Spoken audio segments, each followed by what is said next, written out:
Rebonjour à tous, les Essentiels d'Air+, c'est un rendez-vous que vous allez retrouver à intervalles réguliers cet après-midi, un petit tour de l'actualité du voyage d'affaires en 3 minutes chrono. On commence par le chiffre du jour, 50 millions. C'est l'objectif de personnes primo-vaccinées que s'était fixé le gouvernement à fin août. Aujourd'hui, 9 septembre, on y est presque à 600 000 près. Par ailleurs, et j'arrondis le chiffre exprès, ils sont 46 millions à avoir désormais un schéma vaccinal complet. Donc, je résume, 73% de la population a reçu au moins une injection et 68% est totalement vaccinée. La France est ainsi devenue l'une des championnes du monde de la vaccination. Et quand on se souvient des premiers mois de l'année, ce n'était pas gagné, loin de là. Alors on ne va pas crier victoire non plus, car très clairement, la vaccination patine depuis le mois d'août. Et cette semaine, il n'y a jamais eu si peu de Français à recevoir leur première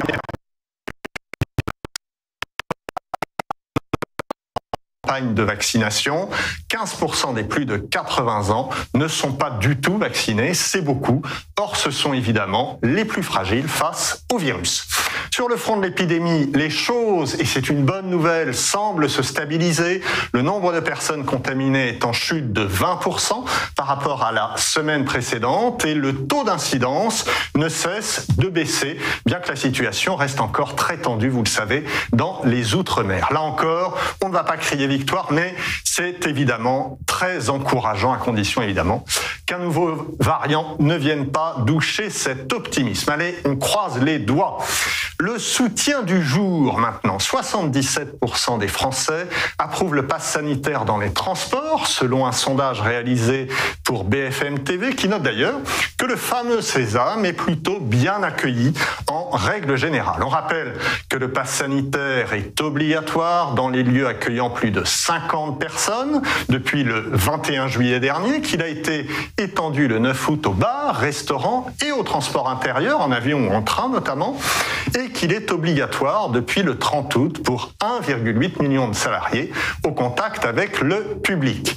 Le ministre délégué au transport, Jean-Baptiste Djebbari, a indiqué début septembre que 20% des TGV étaient contrôlés depuis la mise en place du pass sanitaire et qu'au terme de ces contrôles, 97% des passagers étaient munis de leur sésame.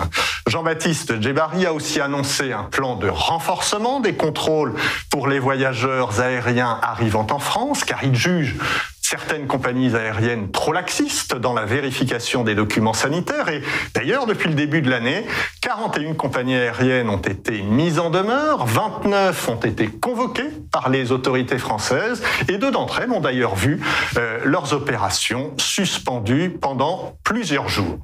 Reste une question, jusqu'à quand allons-nous devoir nous munir de ce pass sanitaire? Lors de son déplacement à Marseille, la semaine dernière, le président de la République, Emmanuel Macron, a estimé qu'il pourrait être maintenu au-delà du 15 novembre prochain, date à laquelle il est censé s'arrêter. Une chose est sûre, pour les déplacements à l'étranger, on va en avoir besoin, et encore sans doute pour longtemps encore. Le message mi-figue, mi-raisin du jour, c'est celui que réalise régulièrement depuis le début de l'épidémie la GBTA, la Global Business Travel Association, pour prendre le pouls de l'industrie du voyage d'affaires. Le sondage publié le 26 août montre des travel managers et des acheteurs qui balancent en cette rentrée entre optimisme et inquiétude. Les Européens sont ainsi 75% à s'attendre à une hausse importante ou modérée des déplacements professionnels entre septembre et novembre. Les Nord-Américains sont moins optimistes, ils sont seulement 51%. Il faut dire que le variant Delta continue sa progression aux États-Unis alors qu'il se stabilise très clairement en Europe. Donc, du mieux pour la rentrée, mais la prudence reste de mise. 78% des acheteurs indiquent que leurs entreprises n'ont pas rouvert les voyages internationaux. Ils étaient 86% en juillet et 41% n'ont pas rouvert les voyages nationaux contre 50% en juillet. Bref, c'est une reprise à petits pas qui se profile pour les prochains mois, à condition évidemment que ce satané virus nous laisse enfin tranquilles. Les universités d'Air+ se poursuivent. On se retrouve tout de suite pour le premier débat sur le devoir de protection.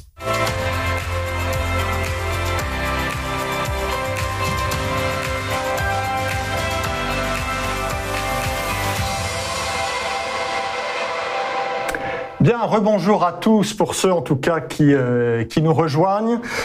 Premier débat, il est consacré au duty of care, au devoir de protection. Alors c'est vrai que la pandémie a fait monter de plusieurs crans le besoin de réassurance et l'exigence de protection des voyageurs.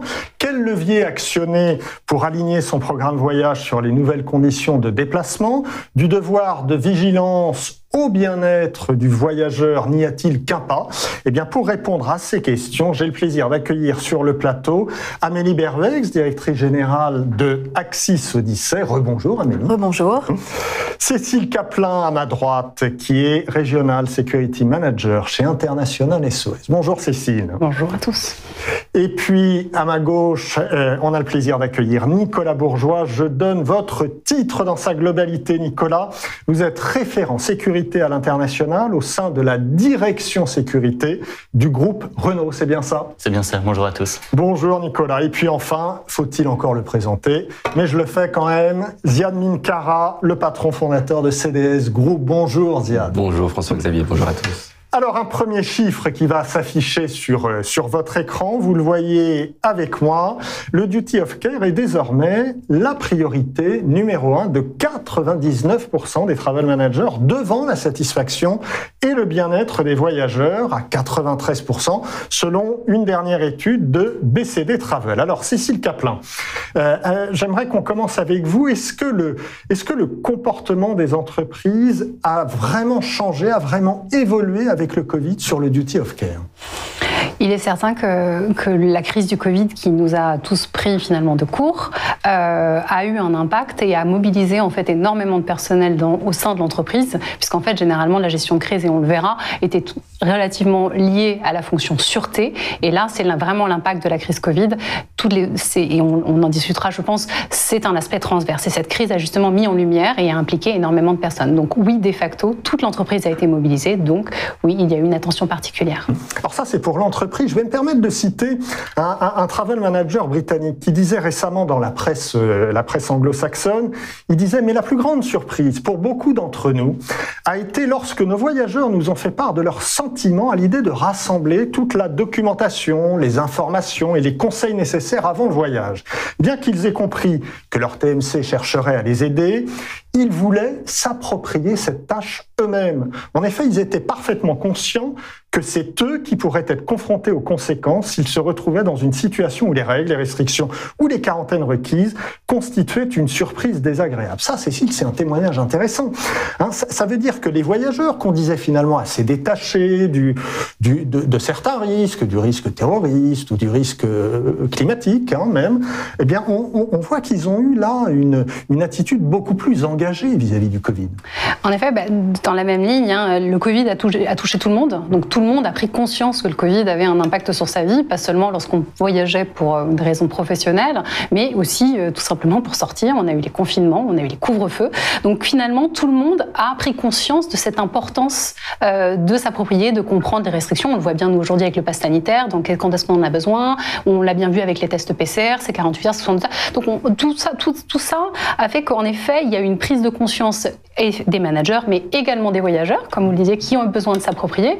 J'en veux pour preuve que nous, aujourd'hui, chez International SOS, là, on a eu 5 fois plus d'appels de salariés par rapport à avant et 10 fois plus de managers. Donc, en effet, il y a vraiment eu une prise de conscience et une implication certaine dans s'informer pour voyager, puisque, comme vous le disiez très bien, si je suis bloqué parce que c'est moi qui suis bloqué. En tout cas, des chiffres révélateurs. Ziad Minkara, au début de la crise du Covid, l'hôtellerie est devenue très clairement un enjeu majeur du duty of care. L'hôtel dans lequel je me rends fait-il le nécessaire pour que je n'attrape pas le Covid? 18 mois après, on en est où? Comment le risque sanitaire de l'hôtellerie est-il aujourd'hui géré, appréhendé par l'entreprise? C'est vrai que le risque lié au déplacement professionnel et notamment à l'hôtellerie était mal appréhendé par l'entreprise et par le voyageur qui, dans une certaine routine, ne faisait plus attention aux risques qui étaient liés à son déplacement professionnel. On avait effectivement ces fameuses zones à risque sur les destinations, mais si je voyageais sur Paris ou sur la province ou même en Europe, je ne prenais pas le risque de consulter ce qui se passait sur la destination. Aujourd'hui, toutes les politiques de voyage et notamment la politique hébergement sont en train d'être réécrites pour informer le voyageur et responsabiliser le voyageur. Et les établissements communiquent sur les mesures qui ont été prises au sein des établissements. Et ça a été un facteur accélérateur. Dans l'hôtellerie, on avait beaucoup de réservations qui se passaient hors des canaux de contrôle. Et la digitalisation est arrivée. Effectivement, dorénavant, on a des taux de pénétration très élevés, puisque nous avons des cycles de validation et d'obligation d'utiliser les outils, qu'ils soient OBT, HBT, peu importe, ou la TMC. Aujourd'hui, on a un tracking qui est quasi parfait sur le déplacement professionnel. Donc, ça a été un facteur accélérateur d'un mouvement qui avait commencé depuis quelques années. Et ça, c'est un premier effet tangible. C'est quasiment la fin du leakage, ce qu'on appelle le leakage, la fin des réservations hors contrôle dans l'hôtellerie. C'est vraiment ça. C'est vraiment ça, et ce qui permet en même temps de contrôler ce coût de déplacement lié à l'hôtellerie d'affaires. Amélie Bervel, j'aimerais qu'on reste sur le constat. Alors évidemment, entre affirmer que le devoir de protection est la priorité des priorités et la gestion vraiment effective du risque voyageur, évidemment, il peut y avoir un fossé. Et est-ce que vous considérez, avec votre regard d'experte, que ce sujet, dont on parle depuis des années dans le voyage d'affaires, est-ce que ce sujet est maîtrisé par les entreprises ou clairement pas ? Alors, il y a eu des petites évolutions quand même dans le niveau de maîtrise, mais ce qu'on voyait avant la crise, c'est qu'il y avait surtout la sensation de maîtriser. Alors évidemment, ça vaut pas pour toutes les entreprises, mais beaucoup d'entreprises qu'on a rencontrées nous disaient je gère le risque au niveau du voyageur parce que je sais, j'ai une zone de zone à risque, et voilà, je sais quoi mettre en place quand on va dans un pays risqué. En dehors de ces pays risqués, il n'y avait pas forcément de prise de conscience des autres risques. Et puis peu de sponsorship du coup. Je pense qu'il y avait au niveau de la direction même générale, souvent, il y avait une prise en compte en fait de ce niveau de risque qui était très limité. Ce qui a changé, je pense, le Covid, c'est que finalement le risque sanitaire, il a élargi le nombre de volumes finalement de voyages concernés, et donc c'est devenu stratégique. C'est-à-dire que c'est plus une minorité de voyages qui auraient pu être à risque. Là, ça devient quasiment la globalité sur une période. Et donc ce sujet-là est devenu beaucoup plus stratégique pour l'entreprise parce que sans voyage à un moment donné, il n'y aura pas de reprise. Donc je pense que c'est ça qui a changé dans la perception. Dans la gestion du devoir de protection, Amélie, est-ce qu'on fait la différence entre grandes entreprises et PME ? Alors c'est plutôt sur l'aspect international ou pas, en termes de déplacement, que je vois une différence, et puis sur le type d'activité de l'entreprise. Une activité, par exemple, industrielle, il y a déjà une culture en fait de la gestion du risque, ne serait-ce que pour les sites de production, par exemple. Donc on voit des entreprises où il y a un responsable sûreté, il y a une culture du risque, mais qui n'inclut pas toujours le voyage.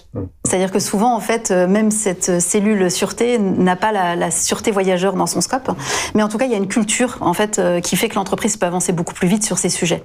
Alors que dans une PME ou une entreprise qui a moins d'international, elle va moins identifier ce risque comme étant stratégique, et pourtant il l'est quand même. Donc je pense que la maturité est plus par rapport à ça. Nicolas Bourgeois, je rappelle que vous travaillez au sein de la direction de la sécurité du groupe Renault. Alors votre témoignage est intéressant, Nicolas, car il est vraiment significatif d'une évolution de la façon dont les entreprises gèrent ce sujet du devoir de protection depuis le Covid. Racontez-nous comment, depuis le début de cette crise, le service de sécurité est désormais davantage impliqué dans la gestion des voyages. Tout à fait. Traditionnellement, les directions de sûreté des entreprises ont toujours été très impliqués dans la gestion des risques sécuritaires traditionnels ou classiques, la délinquance, la criminalité, le risque routier, le risque d'enlèvement, le terrorisme. Et la pandémie a amené, je crois, une nouvelle dimension transversale avec la nécessité de rentrer dans une co-construction des protocoles de sécurité et de protection des voyageurs, associant de manière très étroite et plus poussée les directions des ressources humaines, bien sûr, la médecine du travail, mais aussi le travel manager. Cette collaboration, ce travail conjoint existait auparavant dans le cadre de la préparation de déplacements de voyage dans des zones à risque, et la pandémie a véritablement donné un coup d'accélérateur à cette mise en commun, à ce travail conjoint des différents services, des différents spécialistes, experts de l'entreprise liés aux principes et aux questions du voyage. Alors ça, c'est intéressant, parce que c'est vrai que dans le voyage d'affaires, c'est beaucoup un sujet transverse dans les entreprises, et là, on voit très bien l'application de cette situation. En matière de duty of care, de devoir de protection des voyageurs, Nicolas, ressentez-vous une évolution particulière au sein du groupe Renault ? Alors, je dirais que le duty of care, cette notion, elle est déjà bien ancrée, bien intégrée dans le monde de l'entreprise, au sein du groupe Renault, mais aussi au sein de la majorité des grandes entreprises françaises. C'est une notion qui est maintenant, je dirais, ancrée dans l'entreprise depuis une bonne décennie. Ce qui a changé, je crois, c'est le niveau d'attente et d'exigence des collaborateurs. Les obligations légales, les entreprises les connaissent, le duty of care, tout le monde en tient compte. Ce qui a changé, effectivement, c'est ce niveau d'attente de la part des collaborateurs qui voyagent. Ouais, ça c'est intéressant. Un témoignage intéressant. On a deux choses, à la fois la nécessité d'une vision transverse et puis on voit que le voyageur est davantage impliqué en attente, en tout cas de quelque chose de la part de son entreprise. Cécile, Nicolas disait un sujet très transverse. Est-ce que aujourd'hui les entreprises ont conscience de cette transversalité? Est-ce qu'elles finalement elles font quand même quelque chose pour améliorer cette transversalité quand il s'agit évidemment de duty of care? Alors, si on revient sur vraiment la crise du Covid, moi, la fonction sûreté a été en fait une fonction assez pivot, assez importante, puisqu'en fait, généralement, dans les grandes entreprises, la fonction sûreté est garante des processus de gestion de crise. Donc en fait, quand une cellule de crise se met en place, c'est la fonction sûreté qui va en fait être garante de la bonne organisation des processus de gestion de crise. Néanmoins, ce qu'on a vu aussi beaucoup dans cette crise Covid, c'est que la RH a vraiment pris tout son rôle, que ce soit au niveau RH France, mais dans le voyage, ce qui nous intéresse aujourd'hui, la RH au niveau mobilité internationale, que ce soit pour les voyageurs, mais aussi pour les expatriés, parce qu'on a eu tous ces cas d'expatriés qui finalement étaient bloqués à l'étranger, je les rapatrie pas, oui, dans quelles conditions? On a aujourd'hui la problématique des expatriés aussi qui peuvent être vaccinés avec pas forcément les bons vaccins. Donc voilà, donc c'était vraiment quelque chose, c'est vraiment été une crise très transverse et ça a mis en lumière beaucoup de choses. C'est en effet ce que disait tout à l'heure Amélie, c'est qu'il y a eu les zones de risque aussi. En fait, tout le monde est devenu zone rouge. Et finalement, ce sont les COMEX qui autorisaient au cas par cas les voyages essentiels. Donc ça, c'est vraiment quelque chose qui a été mis en lumière. Et toute l'entreprise, finalement, s'est retrouvée impliquée à la gestion du voyage, puisque finalement, on a en redéfinissant qu'est-ce qu'un voyage essentiel, business critical ou pas, qu'est-ce qui est vraiment essentiel au niveau du déplacement. Ziad Minkara, on parle de transversalité. En préparant cette table ronde, Ziad, vous me disiez quelque chose de capital. Vous me disiez à date, finalement, il n'y a pas de travail commun entre nous, entre les entreprises, les opérateurs, les voyageurs, des gens comme nous. Pourriez-vous nous expliquer ça ? On entend depuis le début de cette table ronde que beaucoup de choses ont été faites côté entreprise, et c'est réel. Effectivement, le risk management a pris le dessus dans le déplacement professionnel pour appliquer sur les RH le déplacement professionnel, la politique hébergement. De l'autre côté, côté producteur, beaucoup de choses ont été faites également en termes de mesures sanitaires. Elles n'ont pas été faites en concertation avec les entreprises, elles ont été faites de manière locale par le fournisseur, à la distribution également. Là, vous parlez des hôteliers, par exemple. Les hôteliers, les compagnies aériennes, le ferroviaire et les loueurs de voitures. Tout le monde a vraiment travaillé pour mettre en place les mesures nécessaires de distanciation, d'équipement et d'information et de formation. Mais on a tous pris des normes qui étaient différentes. Et puis les distributeurs, agences de voyage ou outils qui doivent remonter ces informations, ont fait aussi leur travail de leur côté.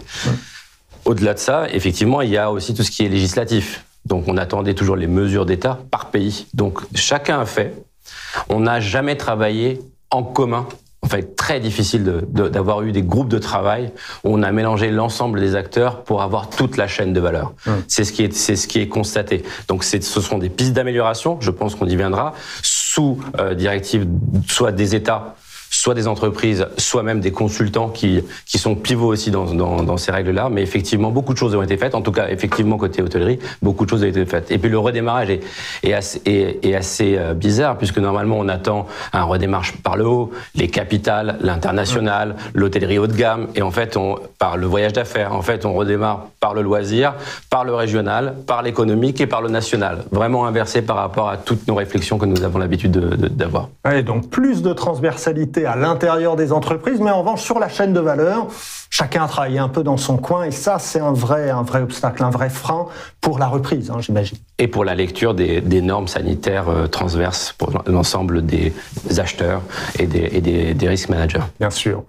Amélie, si on devait lister aujourd'hui les principaux freins et obstacles à la bonne gestion du devoir de protection, quels seraient-ils ? Alors il y a celui que tout le monde a cité déjà, l'aspect transverse. Et en fonction de la culture et de l'organisation de l'entreprise, cette transversalité, en fait, elle s'est mise en place plus ou moins facilement. Il y a des entreprises où ça reste encore très très siloté, et donc on a vu plus un département prendre un petit peu la main finalement. Alors souvent c'était les RH. Il n'y a pas eu toujours cette coordination avec l'ensemble des acteurs finalement. On était plus dans une gestion de crise que de préparer la suite aussi dans la durée. Donc je pense que le premier challenge, ça va être de garder ce qui a été mis en place pour la gestion de crise, de conserver cette dynamique-là en fait pour s'inscrire dans une évolution en dehors de la crise en fait finalement. Et puis le gros challenge là, c'est quand même l'accès à de l'information qualitative. Donc c'est ce que tu citais Ziad sur à un moment donné comment on compare les labels, comment on s'assure que dans les directives qu'on veut fournir aux salariés, on s'appuie bien sur les bons éléments. Et ça, quand on est une entreprise conséquente qui se déplace à l'international, ça le démultiplie complètement ces aspects-là, et c'est très compliqué de maintenir ce niveau de qualité d'information en temps réel en interne, voire même impossible. Et donc il y a beaucoup d'entreprises qui géraient ça en se disant je mets à jour voilà, les fameuses listes ou des directives une fois par mois, ou quand il y a un problème grave. Ça aujourd'hui en fait c'est plus suffisant. Donc il y a besoin d'une plus forte expertise, je pense, là-dessus. Donc des freins au développement du duty of care. On rappelle, Amélie, quand même que les risques encourus par l'entreprise ne sont pas anodins, hein, loin de là. Non. Alors il y a eu plusieurs lois puis plusieurs jurisprudences qui sont sorties, mais grosso modo il y a quand même des sanctions civiles et pénales, ou pénales, en fonction de ce qui est constaté. On est passé au tout démarrage par une obligation de résultat de l'entreprise, et puis au fur et à mesure qu'on est avancé, maintenant on est plutôt sur une notion de moyens renforcés. Donc l'entreprise doit démontrer, et ça se fait vraiment au cas par cas en fait, c'est pas une généralité, doit démontrer qu'elle a tout mis en œuvre en fait pour que le déplacement soit sécurisé. Et ça veut dire qu'on va regarder est-ce que le voyageur était correctement informé, voire formé avant de partir, est-ce que pendant le déplacement il y avait tout ce qui était nécessaire en place pour le localiser, le rapatrier, traiter tous les cas en fait où il pourrait y avoir des problèmes, et puis surtout s'il y a une crise qui est arrivée, comment l'entreprise a réagi, et surtout est-ce qu'elle a réagi, parce qu'on a eu des entreprises aussi qui ont eu tout ça qui était mis en place, mais au moment de la gestion de crise en fait il n'y avait pas le niveau de réaction suffisant. Donc c'est ces éléments-là qui vont être regardés, et les sanctions peuvent être très importantes. Ouais, ça faut quand même l'avoir à l'esprit. Nicolas Bourgeois, vous êtes un professionnel du risque. La gestion des risques a pris, on l'a dit, une nouvelle dimension depuis quelques années. On parle évidemment du risque terroriste, du risque informatique, qu'on oublie souvent, mais qui est devenu très réel, du risque climatique, on l'a vu encore cet été, du risque sanitaire. Donc si vous aviez 3-4 conseils à donner à nos téléspectateurs pour les appréhender efficacement, ce seraient lesquels ? Alors, mon premier conseil, ce serait celui du souci de l'analyse et de l'anticipation. Dresser aussi synthétiquement que possible une cartographie des risques, essayer de s'interroger pour savoir quelles sont les vulnérabilités de l'entreprise, les vulnérabilités des voyageurs, en fonction du profil des collaborateurs, des destinations dans lesquelles ils se rendent, pour essayer de poser à plat la typologie des risques et la typologie des menaces auxquelles peut être exposée l'entreprise. Ça, je pense que c'est le premier élément fondamental. Première chose, la cartographie. Voilà, exactement. De manière anticipée. Le deuxième point, ça serait le partage d'informations et la veille active. Au sein de l'entreprise, avec l'aide de prestataires spécialisés, avec l'aide également des pouvoirs publics, se maintenir à jour aussi, de manière aussi continue, aussi régulière que possible, de toutes les évolutions réglementaires, les évolutions des risques, les évolutions de la situation internationale, qu'il s'agisse de la pandémie ou d'autres aspects plus purement sécuritaires. Donc voilà, c'était cette veille à 360 degrés pour être informé en permanence. Et puis, le troisième et dernier conseil que je pourrais donner, c'est celui de la réactivité et de la robustesse des dispositifs de réponse aux crises, c'est-à-dire mettre en place des organisations qui soient testées régulièrement, avec un réseau de contacts d'urgence, un réseau d'acteurs sur lesquels on peut compter en cas de crise, en cas de besoin d'assistance. Cécile, avoir la bonne méthode, comme en parle Nicolas Bourgeois, c'est une chose, mais avoir les bons outils, c'en est une autre. Quand on parle de voyage d'affaires, et Amélie l'évoquait, on se heurte à un sempiternel problème, c'est au bout bout du bout, le voyageur a rarement les bonnes infos au bon moment pour mieux appréhender les risques de son déplacement. Est-ce que la crise Covid permet de faire des progrès dans les outils aujourd'hui? Alors, nous, elle nous a permis d'être innovantes, notamment, Nicolas et Amélie en parlaient, puis même tout à l'heure Ziad, sur le fait de la cartographie des risques. Aujourd'hui, la cartographie des risques, elle existait, enfin, pré-Covid, elle existait avec les risques médicaux, les risques sécuritaires, si vous alliez dans un pays à zone rouge. Néanmoins, le Covid a rebattu les cartes, ce qui fait qu'on est passé pratiquement, et c'est pour ça qui a provoqué un travel ban, général pratiquement chez toutes les entreprises, c'est que tous les pays sont devenus rouges. Nous, ce qu'on a fait chez International SOS, c'est qu'on a choisi de ne pas modifier nos niveaux de risque à ce moment-là, mais on a créé un score d'impact Covid.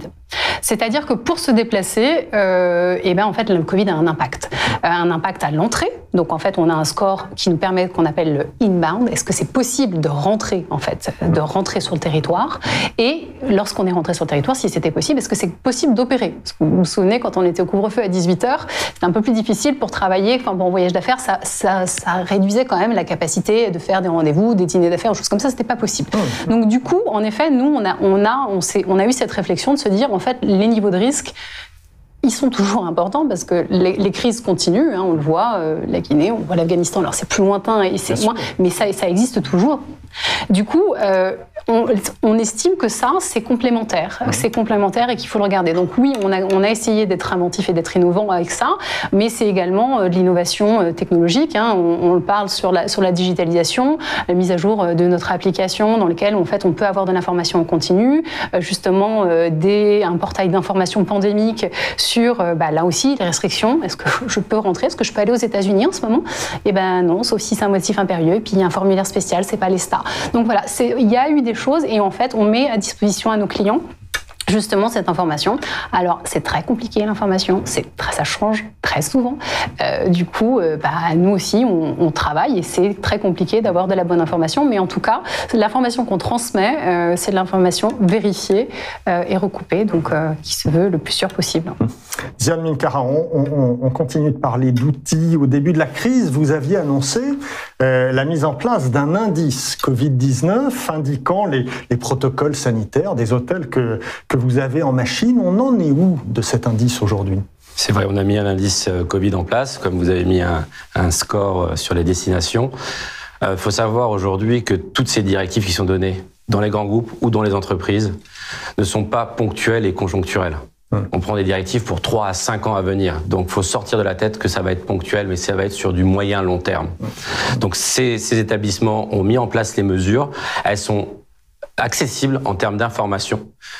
Aujourd'hui, on a 4 dimensions, les équipements, la distanciation, et un des points de distanciation, en tout cas dans nos métiers, c'est les arrivées, les fast check-in, fast check-out, et pourquoi pas en parler aujourd'hui, puisqu'on est sur l'événement d'Univer+, les moyens de paiement à distance avec les cartes virtuelles, on fait beaucoup de bien à la distanciation et notamment avec le partenaire Air+, le nettoyage et la sécurité des clients.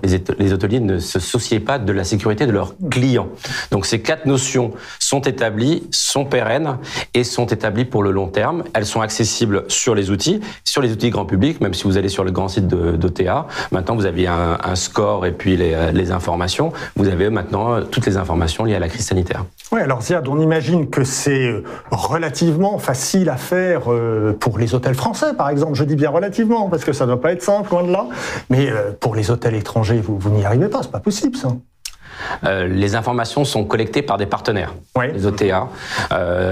Les États-Unis étaient en avance. Ils avaient une norme G-Star sur les grands groupes qui remontait déjà, qui prenait l'aspect sanitaire dans la sécurité. L'Asie était également en avance là-dessus, effectivement. À partir du moment où vous avez traité l'Europe, les États-Unis et l'Asie, vous avez traité 80% des déplacements professionnels. C'est beaucoup plus complexe, effectivement, sur les destinations Afrique. On va se relayer sur les services sécurité des entreprises pour restreindre le nombre d'établissements auxquels on a le droit et de restreindre la proposition aux voyageurs. Et c'est très bien accepté par le voyageur. Nicolas Bourgeois, en tant qu'entreprise, est-ce que vous estimez que les fournisseurs vous donnent aujourd'hui les bons outils pour gérer le risque et notamment le duty of care? Je crois que ces outils nous sont extrêmement utiles, nous sont même indispensables.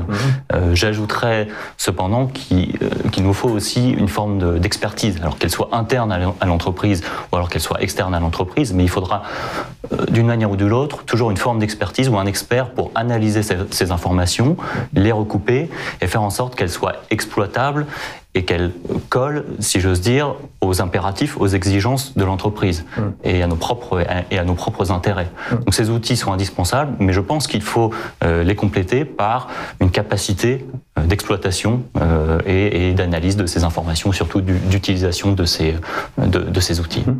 Amélie Berbex, avant de poursuivre et de conclure, vos 3-4 conseils incontournables là, aujourd'hui, 9 septembre, pour mieux gérer le duty of care, le devoir de protection dans les entreprises. Alors, il y a, comme on l'avait évoqué, là, de conserver cette coordination entre les services. Comme disait Ziad, on n'est plus dans une crise, là maintenant, ça va devenir un petit peu, pour les prochaines années, la vie normale.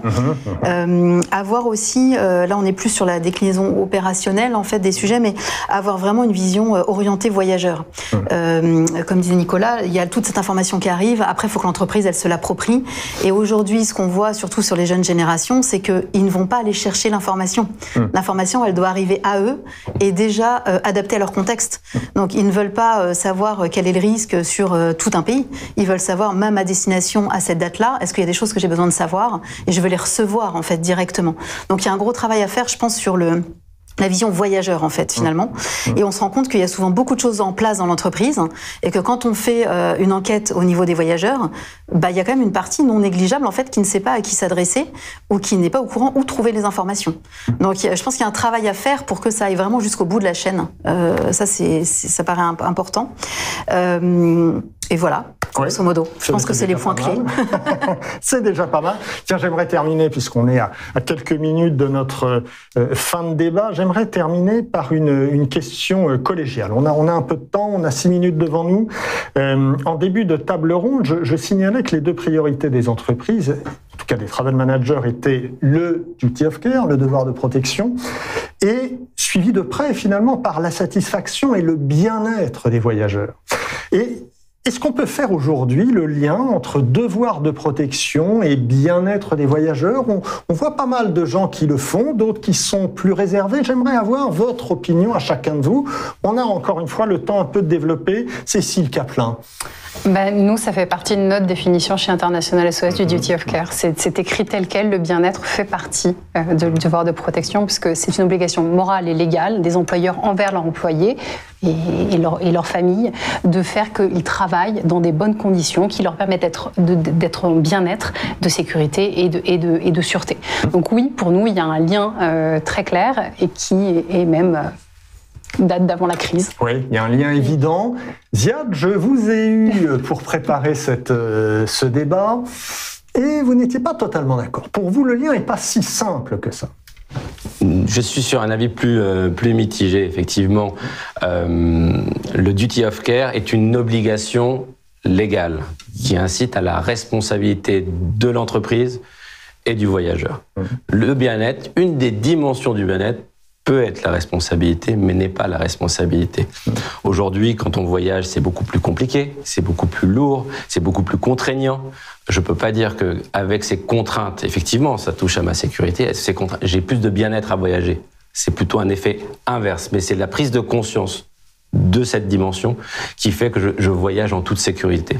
Après, il y a la dimension du bien-être qui est aussi liée aux prestations financières, et on est plutôt dans des dimensions budgétaires aujourd'hui un peu inconnues. On ne sait pas si on va mieux voyager. La tendance est de dire on va voyager moins, mais on va mieux voyager. Mais il y aura la dimension budgétaire, et là, c'est sous les aspects d'autres directions. Donc, obligation de duty of care et responsabilité, bien-être, on a tous l'obligation d'y travailler. Nicolas Bourgeois, Ziad parlait du voyager mieux, c'est le thème central de ces universités d'Air+. Est-ce que vous, chez Renault, vous faites le lien entre bien-être et devoir de protection des voyageurs ? Bien sûr, ce lien, on le fait au quotidien. Je rejoins les propos tenus par Cécile Caplin sur ce lien direct entre sentiment de sécurité, sérénité du voyage et bien-être. Pas de bien-être dans un déplacement sans le sentiment d'avoir derrière soi toute une organisation qui suit, un filet de sécurité, des experts, des services support qui sont là pour vous accompagner et pour vous sortir d'affaires en cas de problème. Donc, ce lien est évident. Et j'ajouterais qu'une des nouvelles dimensions induites par la pandémie, c'est peut-être cet accompagnement sur mesure. En tout cas, au sein de notre entreprise, on le voit, chaque déplacement à l'international, dès lors qu'il est complexe, dès lors qu'il s'agit de faire de l'intercontinental, demande quasiment un accompagnement sur mesure du voyageur en fonction de son profil, en fonction de la destination, en fonction de la durée du séjour. Et c'est là toute la différence et toute la difficulté. Amélie Bervec, c'est ce que pour vous, en tant qu'experte, ce lien entre bien-être et duty of care, devoir de protection, est-ce qu'il est évident ? Alors le lien est évident. Là où je rejoins Ziad, c'est que ça reste quand même deux choses complémentaires. Ouais. Forcément, sans duty of care, il y a du stress. Le stress, c'est la partie la plus compliquée finalement pour la partie bien-être voyageur. Je pense que les deux aspects contribuent à la partie expérience collaborateur, qui est quelque chose qui devient très important aujourd'hui au niveau des ressources humaines. Et finalement, un voyageur, c'est un collaborateur. Donc, quand il est en voyage, l'expérience qu'il peut avoir, c'est comme ça qu'il va percevoir son entreprise. Et s'il a la sensation, et je reviens sur ce que vous disiez en début, le voyageur qui s'approprie lui-même les règles et qui collecte les infos, il y a quand même clairement un manque de confiance sur la capacité de l'entreprise en fait à prendre ça en charge quelque part. Donc sans duty of care, il y a forcément un stress au niveau du voyage. Donc l'expérience collaborateur est pas au mieux. Donc c'est là où il y a un lien avec pour moi le bien-être voyageur. Alors j'aimerais terminer avec c'était la phrase de conclusion de ce fameux travel manager britannique là, que je citais en début de débat et qui nous dit nous devons, en matière de duty of care, encore une fois, nous devons simplement passer de la gestion des voyages à la gestion des voyageurs, c'est ce que vous disiez Amélie, et faire tout ce qui est en notre pouvoir pour leur permettre de se sentir à l'aise avec ce dont ils ont besoin et ce à quoi ils peuvent s'attendre. Voilà, c'est sur cette phrase qu'on va conclure notre débat. Merci à tous nos intervenants, merci à